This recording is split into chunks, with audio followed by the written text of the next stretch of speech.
ओडिशार गणतांत्रिक इतिहास रे आजिर दिनटी स्वर्णाक्षर लिपिबद्ध होई रहिबो। दीर्घ 75 वर्षर ओडिशा विधानसभार इतिहास रे प्रथम थर पाई आज आम देशर प्रथम नागरिक महामहिम राष्ट्रपति तथा मातृशक्तिर महिमामंडित अवतार श्रीमती द्रौपदी मुर्मू जी विधानसभा को संबोधन करने सहित आम समस्त को मार्गदर्शन करेंगे। यही ऐतिहासिक अवसर रे मुझे पवित्र गृहर समस्त सदस्य मानक तरफ महामहिम राष्ट्रपति जी को आंतरिक स्वागत करुछि।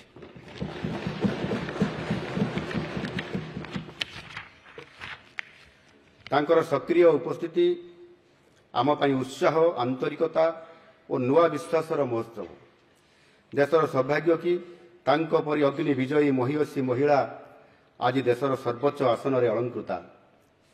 आम पई गौरवर विषय महामहिम राष्ट्रपति श्रीमती द्रौपदी मुर्मू जी आम विधानसभा तांकर सक्रिय राजनैतिक जीवन आरंभ करथिले। से निजर कठोर अध्यवसाय और त्याग फल देशर सर्वोच्च स्थान अलंकृत करिसंती।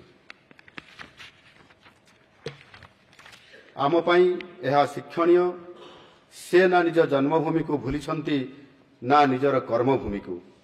निज जन्मभूमि मयूरभंजर विकास पई तांकर अतुलनीय अवदान अछि। आज तांकर प्रथम कर्मभूमि को परिदर्शन करी से समाज को यही वार्ता देइछंती जे मनीष जेते बड़ हेले सुधा निजर जन्मभूमि एवं प्रथम कर्मभूमि को भूलिबा उचित नुहे। निजर माँ माटी को आद्य भूलिबा उचित नुहे। ये विषय रे केबे मनरे मध्य आसीबा उचित नुहे। यह आम उत्कलीय परंपरा आम जगन्नाथ संस्कृतिर निच्छक प्रतिफलन।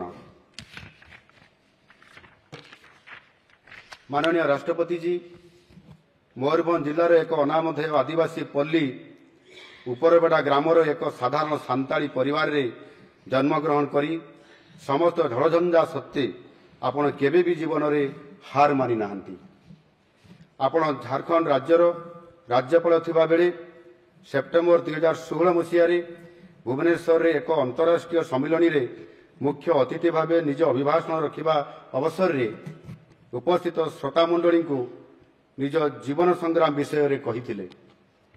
मोर मने अछि आपण कहिथिले किपरि भाबे स्कूल रे पढ़िला बेले रोषेई करिबा पई प्रतिकूल परिस्थिति रे भी जंगल रे रोषेई करिबा पई काठ संग्रह करुथिले। तेणु एठारे उपस्थित थिबा समस्त सदस्यगण अनुभव करि पारुथिबे एमिति एक परिवेश रे संघर्ष करी राजनीति रे सफल हवा एवं देशर सर्वोच्च आसन रे पहुंचीबा केबे हेले ये संजोग नुहे।